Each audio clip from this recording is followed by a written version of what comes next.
जब से कोविड-19 आया है, इसने पूरी दुनिया में तबाही मचा के रखी है। 1.5 साल हो चुका है, लेकिन ये पैंडेमिक है कि थमने का नाम ही नहीं ले रहा है और हम हैं कि रिसर्च पे रिसर्च किए जा रहे हैं ताकि कोई परमानेंट सॉल्यूशन इसका मिल सके। लेकिन अभी तक कोई भी दवाई या किसी भी तरह का ट्रीटमेंट इसके पक्के सॉल्यूशन के रूप में सामने नहीं आया है। 2020 के स्टार्टिंग मंथ्स में हमने हाइड्रोक्सीक्लोरोक्विन पे एक ट्रायल किया था जो कि कारगर साबित नहीं हुआ। फिर आइवरमेक्टिन आया, उसका भी कोई खास सक्सेस रेट देखने को नहीं मिला। रेमडेसिविर आया जिसकी फेक मार्केटिंग काफ़ी देखने को मिली। फिर एंटीबायोटिक्स ट्राई किए गए जो कि सेकेंडरी बैक्टीरियल इन्फेक्शन को तो ट्रीट करने में सक्षम हैं, लेकिन वायरल इन्फेक्शन को ट्रीट करने में इनका कोई रोल नहीं है। स्टेरॉइड्स काफ़ी वाइडली यूज़ किए गए।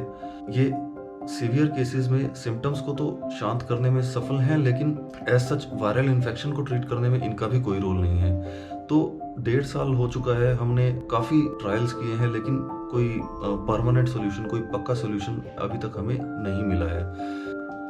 लेकिन इतना सिर खपाई करने के बाद अभी हाल ही में एक ट्रीटमेंट, एक रे ऑफ होप के रूप में हमें दिखाई दे रहा है, जिसे मोनोक्लोनल एंटीबॉडी कॉकटेल ट्रीटमेंट बोला गया है।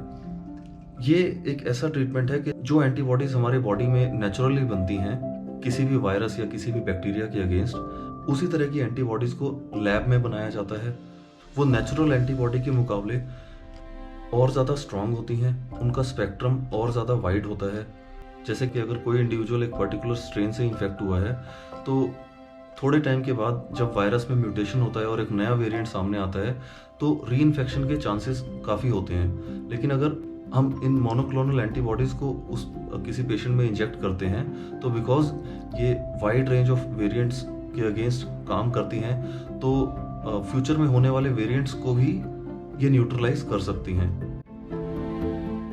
इसे कॉकटेल ट्रीटमेंट इसलिए बोला गया है क्योंकि इसमें 2 तरह की मोनोक्लोनल एंटीबॉडीज़ या 2 तरह की ड्रग्स को यूज़ किया जाता है, जिनके नाम हैं कैसिरिविमैब और इमडेविमैब।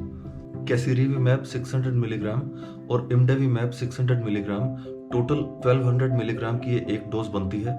एक किट में इस तरह की 2 डोजेज आती हैं और इस किट की कीमत मार्केट में लगभग 1,20,000 है, यानी कि एक पेशेंट को ट्रीट करने के लिए लगभग 60,000 की कीमत चुकानी पड़ सकती है, जो कि थोड़ी सी ज़्यादा है, लेकिन ये ट्रीटमेंट काफ़ी इफेक्टिव है।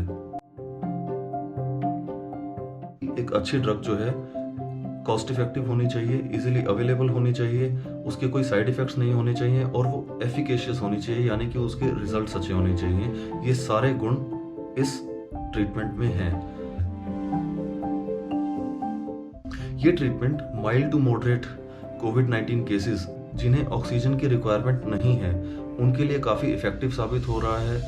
जिनकी एज 12 इयर्स से ज़्यादा है और जिनका बॉडी वेट 40 kg से ज़्यादा है, वो सभी पेशेंट्स इस ट्रीटमेंट को आराम से ले सकते हैं। सिम्टम्स आने के पहले 7 दिन में अगर ये ट्रीटमेंट स्टार्ट किया जाए तो काफ़ी सक्सेसफुल साबित होता है और बेस्ट है कि अगर पहले 3 दिन में ही इसे लिया जाए तो। जिनकी उम्र 60 साल से ज़्यादा है, जो ओवरवेट हैं, ओबीज हैं, जिन्हें हार्ट की कुछ प्रॉब्लम है, हाइपरटेंशन है, डायबिटीज़ है, या जिन्हें किडनी की या लिवर की कोई डिजीज़ है, जो अस्थमा के पेशेंट्स हैं, या फिर जो इम्यूनो कॉम्प्रोमाइज्ड स्टेट में हैं जैसे HIV पेशेंट्स, ऐसे पेशेंट्स भी ये कॉकटेल ट्रीटमेंट को आराम से ले सकते हैं।